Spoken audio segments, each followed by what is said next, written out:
నేను Priya, welcome to hello doctor. ఇవాళ hello డాక్టర్లో మనం మాట్లాడుకోబోయే topic robotic knee replacement surgery చేస్తే ఎలా ఉంటుంది, రీప్లేస్మెంట్ సర్జరీ చేసిన తర్వాత ఎలాంటి జాగ్రత్తలు తీసుకోవాలి, మునుపట్లాంటి లైఫ్ సర్జరీ తర్వాత కూడా ఉంటుందా, తర్వాత డాక్టర్ని ఎప్పుడెప్పుడు కన్సల్ట్ అవుతూ ఉండాలి. ఈ విషయాలన్నీ మనతో మాట్లాడడానికి స్టార్ హాస్పిటల్స్ నుంచి డాక్టర్ శశికాంత్ గారు మనతో పాటు స్టూడియోలో ఉన్నారు. వారితో మాట్లాడి మరిన్ని విషయాలు తెలుసుకుందాం.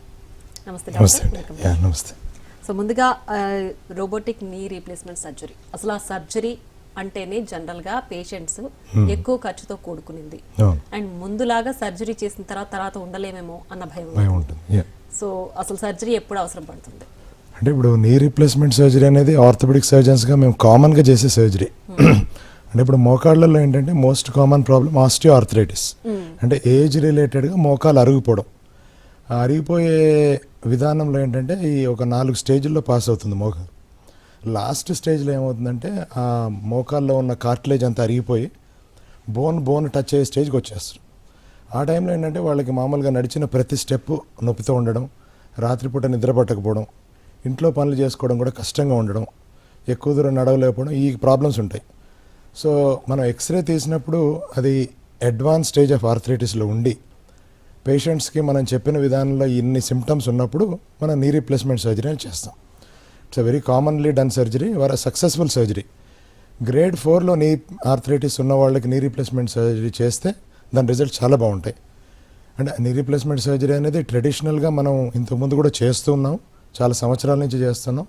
ఇప్పుడు కొత్తగా ఏంటంటే రోబోటిక్ చికిత్సా విధానం, రోబోటిక్ నీ రీప్లేస్మెంట్ సర్జరీ అనేది కొత్తగా మనం వాడుకలోకి తెచ్చుకున్నాం. అది కూడా ఇండియాలో కూడా ఒక 5-6 ఇయర్స్ నుంచి ఉంది, జనాలు వాడుతున్నారు. సో దాంతో ఏంటంటే ఆ చేసే విధానంలో కొద్దిగా మార్పు ఉంటుంది. ఓకే. సో ఈ రోబోటిక్ నీ సర్జరీ అనేది అడ్వాన్స్ స్టేజ్లోనే వాడతారా? అంటే నీ రీప్లేస్మెంట్ సర్జరీ అనే సర్జరీ ఎనీ టైం అడ్వాన్స్డ్ ఆర్థరైటిస్కే మనం వాడతాం. అంటే దానికి ముందు నీ రీప్లేస్మెంట్ సర్జరీ చేయాల్సిన అవసరం లేదు. దాని ముందు స్టేజ్లో పేషెంట్కి పెయిన్ ఉన్నప్పుడు నీ రీప్లేస్మెంట్ సర్జరీ కాకుండా వేరే మార్గాల ద్వారా దాన్ని తగ్గించాలి. అంటే ఇప్పుడు సపోజ్ ఒక పేషెంట్కి మోకాలు నొప్పి ఉండి ఎక్స్రేలో మనం గ్రేడ్ 2 ఆర్థరైటిస్ అనుకున్నాం అనుకోండి, అట్లాంటి వాళ్ళకి నీ రీప్లేస్మెంట్ అనేది కరెక్ట్ పద్ధతి కాదు. అంటే వాళ్ళకి ఆపరేషన్ చేసినా కానీ వాళ్ళకి సక్సెస్ అవ్వదు, వాళ్ళు ఆపరేషన్ తర్వాత కూడా నొప్పితోనే బాధపడతారు. సో అందుకని అడ్వాన్స్ స్టేజ్ ఆఫ్ ఆర్థరైటిస్ వచ్చిన వాళ్ళకి నీ రీప్లేస్మెంట్ సర్జరీ. అంటే ఈ రోబోటిక్ నీ రీప్లేస్మెంట్ సర్జరీ అనేది నీ రీప్లేస్మెంట్ చేసే విధానంలో ఒక అడ్వాన్స్, అంతేగాని అదేం కొత్త సర్జరీ కాదు. సో రోబోటిక్ అసిస్టెంట్ నీ రీప్లేస్మెంట్ సర్జరీ అనొచ్చు దాన్ని. ఓకే. సో ఈ రోబోటిక్ నీ రీప్లేస్మెంట్ సర్జరీ అనేది అంటే రెగ్యులర్ చేసే సర్జరీకి దీనికి డిఫరెన్స్ ఏంటి? అంటే పేషెంట్లో ఎలాంటి ఈజ్ ఉంటుందంటారు సర్జరీ తర్వాత? డెఫినెట్గా very good question, very valid question. అంటే మన ఫండమెంటల్గా అదే ఈరోజు మనం డిస్కస్ చేసుకునేది. ఇప్పుడు నీ రీప్లేస్మెంట్ సర్జరీ అనేది నేను చెప్పినట్టు ఎన్నో సంవత్సరాలుగా ఉంది. రొటీన్గా మనం చేసే నీ రీప్లేస్మెంట్లో జిగ్స్ అని ఒక ఇన్స్ట్రుమెంట్స్ ఉంటాయి మనం చేసేటప్పుడు, వాటితో మనం చేస్తాం రొటీన్గా ఇంతకుముందు వరకు. బట్ ఇప్పుడు ఈ మధ్యన కాలంలో ఏంటంటే people have started using navigation అనే టెక్నాలజీ తోటి కూడా నీ రీప్లేస్మెంట్ చేశారు. ఇప్పుడు కొత్తగా వచ్చిందంటే రోబోటిక్ నీ రీప్లేస్మెంట్ సర్జరీ. అంటే ఇప్పుడు నీ రీప్లేస్మెంట్ సర్జరీ సక్సెస్ అనేది దేని మీద ఉంటుందంటే ఆ నీ రీప్లేస్మెంట్ చేసేటప్పుడు మనం ఆ అరిగిపోయిన బోన్ని తీసేసి దాని ప్లేస్లో నీ రీప్లేస్మెంట్ని పెడతాం. ఆ పెట్టడం అనేది కరెక్ట్ పద్ధతిలో పెట్టాలి. ఇంతకుముందు కూడా పెడుతున్నాం, ఇప్పుడు రోబోటిక్ నీ రీప్లేస్మెంట్తో పెడుతున్నాం. బట్ ఆ పెట్టే ప్రిసిషన్ అనేది బాగా ఉంటుంది నీ రీప్లేస్మెంట్ సర్జరీ విత్ రోబోటిక్స్. అంటే అదేం చెప్తుందంటే రోబోట్ మనకి ఈ మోకాల్ని ఇంతవరకు బోన్ తీయాలి, ఇంతే తీయాలి, ఇంతకన్నా ఎక్కువ తీయకూడదు అనే విధానాన్ని మనకి చెప్తుంది. కాబట్టి మనం ఆ నీ రీప్లేస్మెంట్ చేసేటప్పుడు తీసే బోన్ మెటీరియల్ అమౌంట్ ఎంత ఉంటుందో అది చాలా ప్రిసైజ్గా ఉంటుంది. అంటే బోన్ ప్రిసైజ్గా తీస్తే మనం పేసే ఇంప్లాంట్ కూడా ప్రిసైజ్గా పెట్టచ్చు. ఇంప్లాంట్ ప్రిసైజ్గా పెడితే ఏమవుతుందంటే దానికి లాంగ్ టర్మ్ రిజల్ట్స్ బాగుంటాయి. అంటే ఇంప్లాంట్ సరిగ్గా పెడితే నీ రీప్లేస్మెంట్ ఎక్కువ సంవత్సరాలు వస్తుంది. అంటే నీ రీప్లేస్మెంట్ చేసిన తర్వాత ఇమీడియట్గా యూజువల్గా పెద్ద మేజర్ కాంప్లికేషన్స్ ఏమి ఉండవు, కానీ సరిగ్గా చేయకపోతే తొందరగా అరిగిపోతుంది. అంటే నార్మల్గా మన నీ రీప్లేస్మెంట్ ఏంటంటే ఒక 20-25 ఇయర్స్ రావాలి. బట్ ఆ నీ రీప్లేస్మెంట్ మనం సరిగ్గా చేయకపోతే అది ఒక 10-15 ఇయర్స్లోనే అరిగిపోతుంది. సో కాబట్టి మళ్ళీ 10-15 ఇయర్స్ తర్వాత మళ్ళీ నీ రీప్లేస్మెంట్ చేయాల్సిన అవసరం వస్తుంది అన్నమాట. సో ఈ రోబోటిక్ పద్ధతిలో ఏంటంటే ఆ ఇంప్లాంట్ ప్లేసింగ్ అనేది బాగా ప్రిసైజ్గా చేసి ఆ బోన్ కూడా తీసే విధానం కూడా కరెక్ట్గా ఉంటుంది. ప్లస్ బోన్ కూడా ఎక్కువ తీయాల్సిన అవసరం లేదు, ఎంత కావాలో అంతే తీస్తాం. ప్లస్ ఇంకొక అడ్వాంటేజ్ ఏంటంటే నీ రీప్లేస్మెంట్ సర్జరీ విత్ రోబోటిక్లో మనం ఆ మోకాలకి ఏ టైప్ ఆఫ్ ఇంప్లాంట్ కావాలో అదే ఇంప్లాంట్ వాడతాం. ఓకే. అంటే ఇప్పుడు ఇంతకుముందు ఏంటంటే మనకి షెల్ఫ్లో ఒక డిఫరెంట్ సైజెస్ ఉంటాయి, 1 2 3 4 5.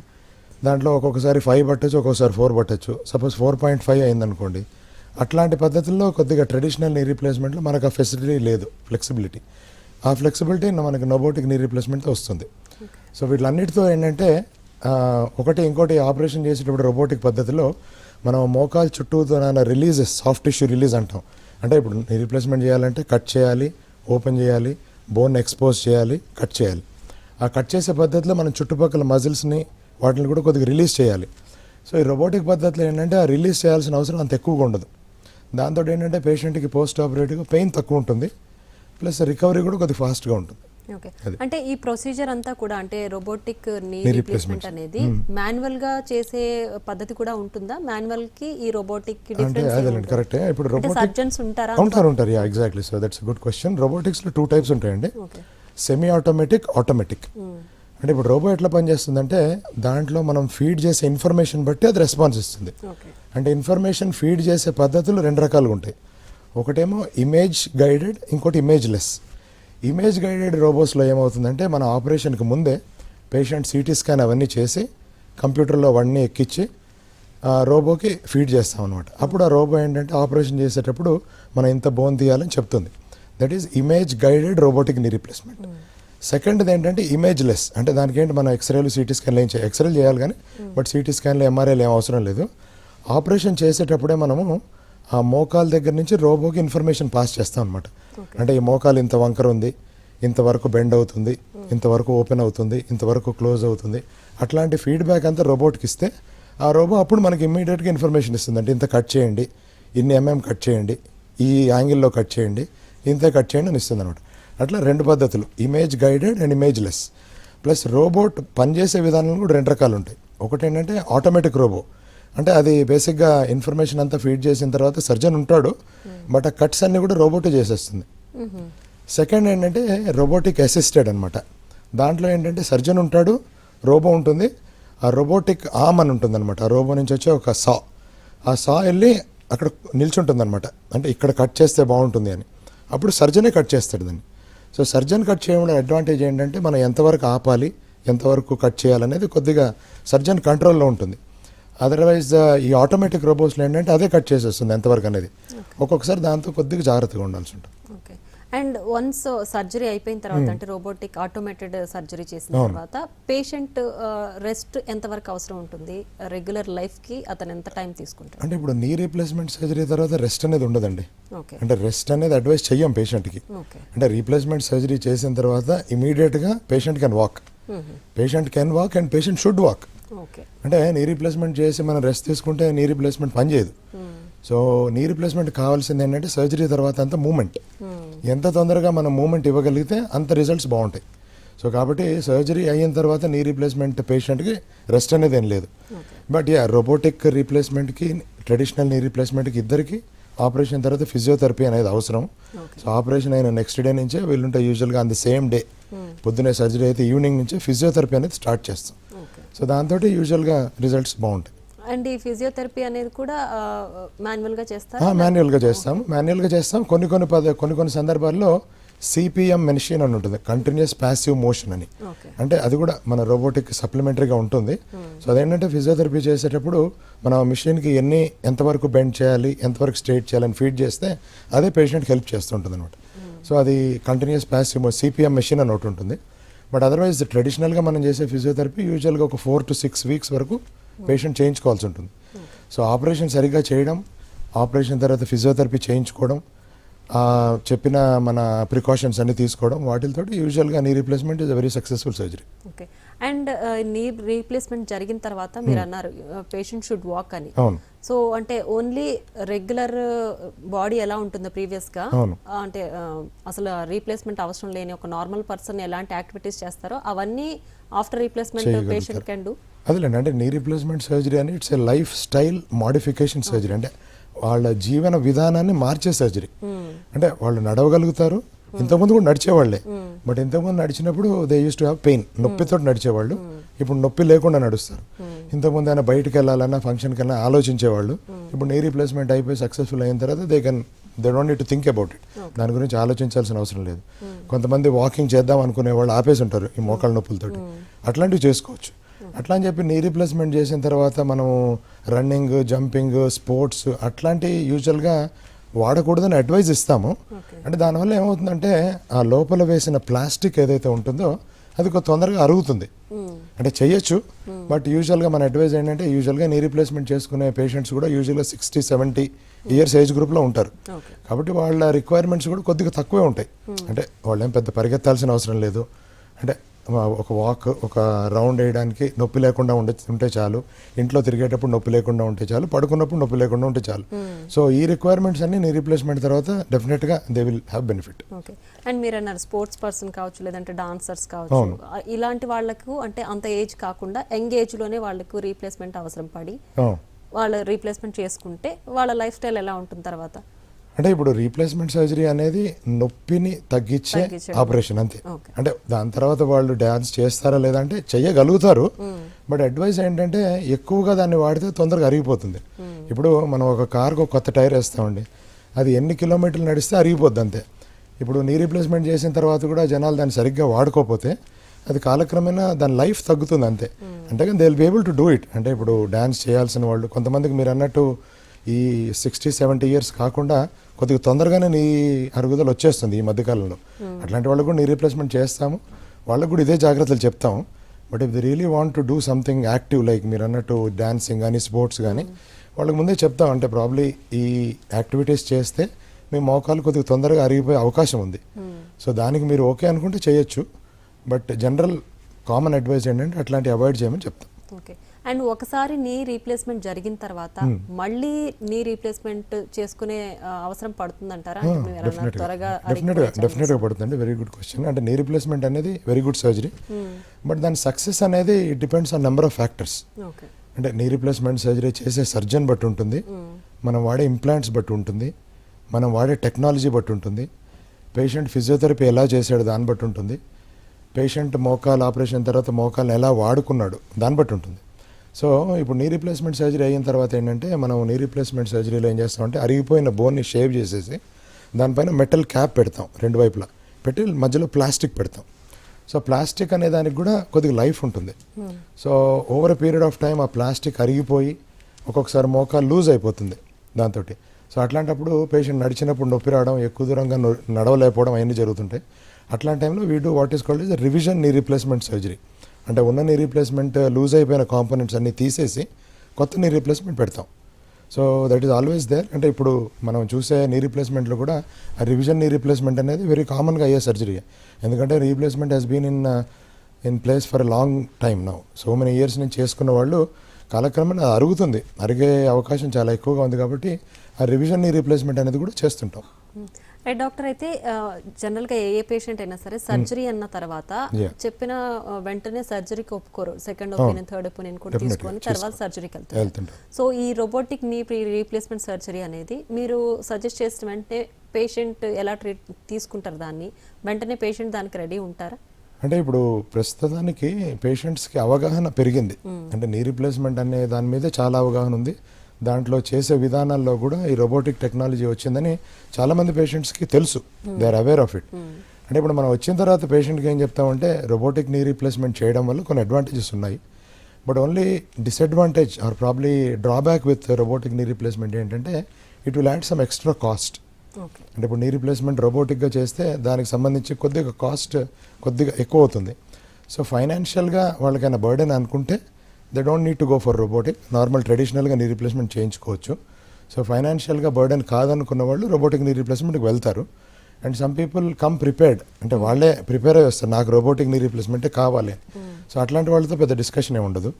కొంతమంది అడుగుతారు డాక్టర్ గారు మీరేం సజెస్ట్ చేస్తారని. మేము చెప్పేది ఏంటంటే ఆ నీ రీప్లేస్మెంట్ సర్జరీ అనేది రోబోటిక్ పద్ధతిలో చేస్తే దాని లైఫ్ కొద్దిగా ఎక్కువగా ఉంటుంది. యాక్యురసీ డెఫినెట్గా రోబోటిక్ నీ రీప్లేస్మెంట్ చేసే మెయిన్ అడ్వాంటేజ్ అదే. యాక్యురేట్గా మనం బోన్ని కట్ చేస్తాము, ఆ ఇంప్లాంట్ ప్లేస్మెంట్ కూడా యాక్యురేట్గా ఉంటుంది కాబట్టి దాని లైఫ్ అనేది కొద్దిగా ఎక్కువగా ఉంటుంది ట్రెడిషనల్ నీ రీప్లేస్మెంట్ కన్నా. బట్ ఫైనాన్షియల్గా బర్డెన్ అనిపిస్తుంది అంటే దే డోంట్ నీడ్ టు, అంటే దాన్నే చెయ్యాలి అని పట్టుకోవాల్సిన అవసరం లేదు. బికాజ్ నీ రీప్లేస్మెంట్ రోబోట్ రాకముందు కూడా చేసాము, we have got good results. So అదే అంటే that is patient choice. And robotic knee replacement surgery success rate ఎంత ఉందన్నారు? అంటే ఇప్పుడు ట్రెడిషనల్గా వరల్డ్ వైడ్ మీరు నీ రీప్లేస్మెంట్ సర్జరీ చేసుకుంటే యూజువల్గా 95 to 98% ఉంటుంది నీ రీప్లేస్మెంట్ సర్జరీ. యూజువల్గా రోబోట్ తోటి ఏంటంటే 98 to 99% సక్సెస్ ఉంటుంది. ఓకే. అండ్ వన్స్ ఒకసారి రోబోటిక్ సర్జరీతో వెళ్ళిన తర్వాత మళ్ళీ సెకండ్ టైం మళ్ళీ సర్జరీ అవసరం పడితే అప్పుడు ట్రెడిషనల్ సర్జరీకి వెళ్ళొచ్చా?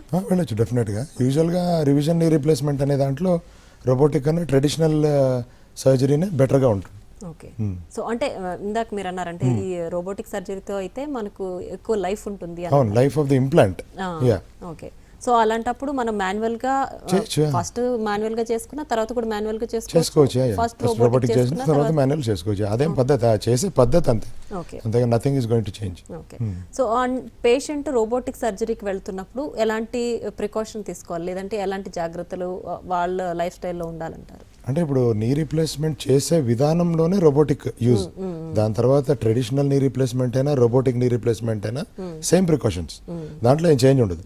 So first and foremost thing ఏంటంటే ఇమీడియట్లీ ఆఫ్టర్ సర్జరీ వాళ్ళ పెయిన్ కంట్రోల్ అనేది చాలా ఇంపార్టెంట్. అంటే ఇందాక మనం అనుకున్నట్టు ఆపరేషన్ తర్వాత ఫిజియోథెరపీ అనేది వెరీ క్రూషియల్. ఆపరేషన్ చేసిన తర్వాత ఏదో robotic or non robotic. So ఆ ఫిజియోథెరపీ చేయడానికి ఏంటంటే పేషెంట్ ఆపరేషన్ తర్వాత ఉండే పెయిన్ని కంట్రోల్ చేయడం చాలా ఇంపార్టెంట్. సో దానికి సంబంధించి what ever medications they have to take అది రెగ్యులర్గా తీసుకోవాలి. ఫిజియోథెరపీ రెగ్యులర్గా పాటించాలి. యూజువల్గా ఏం చెప్తామంటే మోకాలు ఆపరేషన్ అయిన తర్వాత కింద బాస్పిటల్ వేసుకొని కూర్చోవడం కానీ అట్లాంటివి యూజువల్గా చేయొద్దని చెప్తాం. ఎందుకంటే అవి చేస్తూ ఉంటే కూడా మోకాళ్ళ అరుగుదల ఇంకా కొద్దిగా ఎక్కువ అయిపోతుంది. ఆ ప్లాస్టిక్ అనేది కొద్దిగా తొందరగా అరిగిపోతుంది. అండ్ ఇంపాక్ట్ యాక్టివిటీస్ అంటే ఇందాక అనుకున్నట్టు మనం డాన్సింగ్ కానీ రన్నింగ్ కానీ జంపింగ్ అట్లాంటివి యూజువల్గా అవాయిడ్ చేయమని చెప్తాం. సో ఆ ప్రికాషన్స్ చేసుకుంటే సరిపోతుంది. ఓకే. అండ్ రెగ్యులర్గా అంటే వాళ్ళు ఇందాక మీరు అన్నారు కింద కూర్చోవడం, బాస్పిటల్ వేసుకుని కూర్చోవడం అనేది చేయకూడదు. అండ్ పడుకోవడం అనేది కూడా బెడ్డే యూజ్ చేయాలంటారా? అంటే కింద కూర్చుని లెగిసేటప్పుడు యూజువల్గా మోకాల మీద కొద్దిగా స్ట్రెయిన్ పడుతుంది కాబట్టి యూజువల్గా అన్లెస్ వాళ్ళు అఫోర్డ్ చేయకుండా ఉంటే that is a different issue. కానీ బట్ అదర్వైజ్ యూజువల్గా బెడ్ వాడడం బెటర్ రాదర్ దాన్ని కింద పడుకోవాల్సిన అవసరం. ఓకే. అండ్ ఒకసారి పేషెంట్ సర్జరీ వరకు వచ్చిన తర్వాత అంటే వన్స్ మీరు సర్జరీ సజెస్ట్ చేసిన తర్వాత వాళ్ళు సర్జరీ లేకుండా ట్రీట్మెంట్ తీసుకుంటాము లేదంటే మెడిసిన్స్ తోటి మేము కంటిన్యూ చేస్తాము అని చెప్పే ఛాన్సెస్ ఉంటాయి. ఎవరైనా డాక్టర్ సర్జరీ సజెస్ట్ చేసిన తర్వాత కంపల్సరీ ఉంటుందా? సెకండ్ ఒపీనియన్కి వెళ్ళాల్సిన అవసరం ఉందా? అంటే ఇప్పుడు సర్జరీ అడ్వైజ్ అనేది obviously we have to do only when it is grade 4 మనం అనుకున్నట్టు. అడ్వాన్స్డ్ ఆర్థరైటిస్ ఉంటేనే surgery. But obviously if somebody has advise surgery before that then patient can go for second opinion, not a problem. వెళ్ళగలుగుతారు, వెళ్తారు, చాలా మంది వెళ్తారు. Knee replacement surgery ముందు they usually see 2 or 3 doctors. Hospital ఎక్కడ చేస్తున్నారు, వాళ్ళ క్వాలిఫికేషన్స్ ఏంటి, వాళ్ళ ఎక్స్పీరియన్స్ ఏంటి, వాళ్ళు రోబోటిక్ విధానం వాడుతున్నారా లేదా, ఇవన్నీ తీసుకుని డిసైడ్ చేస్తారు. అంటే no patient comes directly for surgery. వాళ్ళు యూజువల్గా 2-3 ఒపీనియన్స్ తీసుకుని వస్తారు. ఓకే. అండ్ సర్జరీ గురించి పేషెంట్ తెలుసుకోవాల్సిన విషయాలు ఏముంటాయంటే మాన్యువల్ కావచ్చు లేదంటే రోబోటిక్ కావచ్చు. అంటే నేను ఫస్ట్ థింగ్ పేషెంట్కి ఎనీ నీ రీప్లేస్మెంట్ సర్జరీ చెప్పేది ఏంటంటే సర్జరీ అనేది పెయిన్తో కూడుకున్న ఆపరేషన్. అండ్ మామూలు comparison to other surgeries this is a painful procedure. అంటే ఆపరేషన్ చేసినప్పుడు patient will be under anaesthesia కాబట్టి వాళ్ళకేం పెద్ద తెలియదు. కానీ బట్ యూజువల్గా ఆపరేషన్ తర్వాత they will definitely have pain. కానీ ఆ పెయిన్ అనేది మనం హాస్పిటల్లో ఉన్నంత వరకు బాగా కంట్రోల్ చేస్తాము. ప్లస్ డిశ్చార్జ్ అయిపోయిన తర్వాత కూడా కంట్రోల్ చేయడానికి వాళ్ళకి what are the medicines to use అవన్నీ చెప్తాము. దాని తర్వాత కాలక్రమేణా లోపల హీలింగ్ అవుతున్న కొద్దీ పెయిన్ కూడా తగ్గుతుంది. సో ఫస్ట్ థింగ్ ఏంటంటే వాళ్ళు mentally ప్రిపేర్ చేయాల్సింది ఏంటంటే ఇది ఇట్స్ ఎ పెయిన్ఫుల్ ప్రొసీజర్ డెఫినెట్గా. అంటే ఎన్ని మనం పెయిన్ కిల్లర్స్ ఇచ్చినా కానీ దెల్ బి సమ్ పెయిన్ ఏదైనా కానీ. రోబోటిక్తో ఏంటంటే బికాజ్ మనం ఇందాక నేను చెప్పినట్టు ఆ సాఫ్ట్ టిష్యూ రిలీజ్ అనేది కొద్దిగా తక్కువగా చేస్తాం కాబట్టి ప్లస్ బోన్ కట్ చేయడం కూడా కొద్దిగా తక్కువగా చేస్తాం కాబట్టి compare to traditional knee replacement robotic knee replacement తోటి పెయిన్ కొద్దిగా తక్కువ ఉంటుంది. దాంతో వాళ్ళ రికవరీ కూడా కొద్దిగా ఫాస్ట్గా ఉంటుంది కంపేర్ టు ట్రెడిషనల్. అది అండ్ చాలా మంది కూడా ఆ పెయిన్ కి భయపడే సర్జరీ వరకు వెళ్ళడానికి అదే సర్జరీ చేయించుకోకుండా పెయిన్ తోనే రెగ్యులర్ లైఫ్ లీడ్ చేస్తారు. అదేలేండి, నేను వాళ్ళకి రెగ్యులర్ గా చెప్పేది ఏంటంటే ఇప్పుడు సర్జరీ అనేది పెయిన్ తో ఉంటుంది కానీ ఆ పెయిన్ అనేది టెంపరీ. ఒక 4 weeks 6 weeks వరకు మీరు ఓపిక పడితే rest of the life you are happy. But ఇప్పుడు నీ రీప్లేస్మెంట్ చేయించకుండా నొప్పితో మీరు బాధపడుతున్నారంటే కాలక్రమేణా ఆర్థరైటిస్ అనేది కూడా పెరుగుతుంది. అంటే it is not a condition ఒక 2 సంవత్సరాలు వదిలేస్తే తగ్గిపోతుంది ఆ టైప్ కాదు. ఆర్థరైటిస్ అనేది age related process and over a period of time అది మెల్లిగా డిటేరియేట్ అవుతుంది. సో కాబట్టి వాళ్ళు 60-70 yearsలో ఉన్నారు, ఆపరేషన్ చేయించుకోకుండా గ్రేడ్ 4 ఆర్థరైటిస్ ఉన్నా కానీ వదిలేస్తే ఒక 80-85 years వచ్చేసరికి they will be wheelchair bound, అంటే ఇంకా నడవలేని పరిస్థితుల్లో వీల్ చైర్లో ఉండడము, మిగతా వాళ్ళ మీద డిపెండెంట్ అవ్వడము, అట్లాంటి కాంప్లికేషన్స్ కూడా ఉంటాయి. సో వాళ్ళకి చెప్పేది ఏంటంటే ఆపరేషన్ చేయించుకోకుండా వదిలేస్తే కూడా మీకు ఫ్యూచర్లో ప్రాబ్లమ్స్ ఉంటాయి. It is not like operation చేయించుకుంటే ప్రాబ్లమ్స్ ఉంటాయని కాదు, చేయించుకోకపోయినా your life will be more miserable. అంటే ఇంకా డిపెండెన్సీ పెరిగిపోతుంది, మీ అంతటా మీరు పని చేసుకోలేరు, ప్రతిదానికి పక్కన వాళ్ళ మీద డిపెండెంట్ అవ్వాలి. సో ఆ లైఫ్ కన్నా ఈ పెయిన్ ఓర్చుకుని ఆపరేషన్ చేయించుకోవడం అనేది డెఫినెట్లీ బెటర్. డాక్టర్, అలాగే సర్జరీ అయిన తర్వాత ఫిజియోథెరపీ మస్ట్ అని చెప్పారు. సో ఫిజియోథెరపీ పేషెంట్ని బట్టి వేరీ అవుతుంటుందా, ఎంత టైము వీళ్ళు తీసుకోవాలి అనేది? అంటే యూజువల్గా అది కూడా మంచి క్వశ్చన్. ఫిజియోథెరపీ అనేది వేరీ అవుతుంది, డిపెండ్స్ ఆన్ పేషెంట్. అంటే most important reason for success of knee replacement ఏంటంటే అపార్ట్ ఫ్రమ్ సర్జరీ, రోబోటిక్ అవన్నీ కాకుండా patient mind set. So patient mind set అంటే what I mean is some people are very positive thinking. అంటే వాళ్ళు knee replacement చేయించుకుంటాను, rest of the life I want to live happily అన్న mind సెట్తో వస్తారు. అట్లాంటి వాళ్ళకి ఏంటంటే యూజువల్గా ఫిజియోథెరపీ అనేది ఇట్స్ ఎ కేక్ వాక్. అంటే వాళ్ళు దాని గురించి పెద్దగా పట్టించుకోరు. సో వాళ్ళు ఏంటంటే చేస్తారు, బేసిక్గా ఫిజియోథెరపీ చేస్తారు and they look at it in a positive way. కొంతమంది పేషెంట్స్ ఏంటంటే they are forced by the family members, అంటే ఫ్యామిలీ మెంబర్స్ ఫోర్స్ తోటి వస్తారు. వాళ్ళకి అంటే ఎక్కడో భయం ఉంటుంది, వాళ్ళకి వాళ్ళంతటా వాళ్ళు చేసుకుందామని అనుకోరు. అట్లాంటి patients they will take a bit longer time. ఈవెన్చువల్గా ఎవ్రీబడి విల్ రికవర్ కానీ బట్ వాళ్ళకి కొద్దిగా ఎక్కువ టైం పడుతుంది. So one factor which will determine అంటే ఆ success with physiotherapy is physiotherapy technique, physiotherapist plus వాళ్ళ మైండ్ సెట్. అండ్ కొంతమంది అంటే ఎంగేజ్లోనే సర్టన్ డిస్టెన్స్ నుంచి కింద పడిపోవడము, లేదంటే పరిగెడుతూ పడిపోవడం లాంటి జరిగినప్పుడు కూడా ఈ నీ రీప్లేస్మెంట్ అవసరం పడుతుందా? అంటే వాళ్ళ స్టేజెస్ ఎలా ఉంటాయి? లేదు, ఇప్పుడు యంగ్ పేషెంట్స్ పడిపోవడం అయితే యూజువల్గా వాళ్ళకి ఏదర్ ఫ్రాక్చర్ అని అవుతుంది, ఏదర్ లిగమెంట్ ఇంజరీ అని అవుతుంది. సో వాళ్ళకి ట్రీట్మెంట్ విధానం కంప్లీట్గా డిఫరెంట్. సో వాళ్ళకి ఇప్పుడు ఫ్రాక్చర్ అయిందంటే మనం ఫ్రాక్చర్ని ఫిక్స్ చేస్తాం, లిగమెంట్ ఇంజరీ అయిందంటే లిగమెంట్ రీకన్స్ట్రక్షన్ చేస్తాం.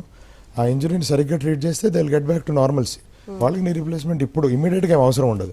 అంటే ఇప్పుడు లెట్సే నీ జాయింట్ రిలేటెడ్గా ఏదైనా ఫ్రాక్చర్ అయిందనుకోండి, మేబీ ఒక 10-15 ఇయర్స్ తర్వాత వాళ్ళ మోకాలు కొద్దిగా తొందరగా అరిగిపోవడం, అప్పుడు మనం పోస్ట్ ట్రోమాటిక్ ఆర్థరైటిస్ అంటాం. దెబ్బ తగులుతుంది, అంతా హీల్ అయిపోయినట్టు ఉంటుంది, కానీ దాని తర్వాత వాళ్ళకి ఆర్థరైటిస్ స్టార్ట్ అవుతుంది. అట్లాంటి పద్ధతులు ఆ స్టేజ్కి వెళ్ళిన తర్వాత మనం నీ రీప్లేస్మెంట్ చేయొచ్చు, కానీ బట్ ఫ్రాక్చర్స్కి లిగమెంట్స్కి నీ రీప్లేస్మెంట్ కాదు. ఓకే. అండ్ అడ్వాన్స్డ్ స్టేజ్ కాకుండా పేషెంట్ థర్డ్ స్టేజ్ లో ఉన్నారు అనుకున్నాం, అంటే బిఫోర్ ది అడ్వాన్స్ స్టేజ్ ఉన్నప్పుడు ఫిజియోథెరపీతో పేషెంట్ ఎన్ని రోజులు సస్టైన్ అవ్వగలరు?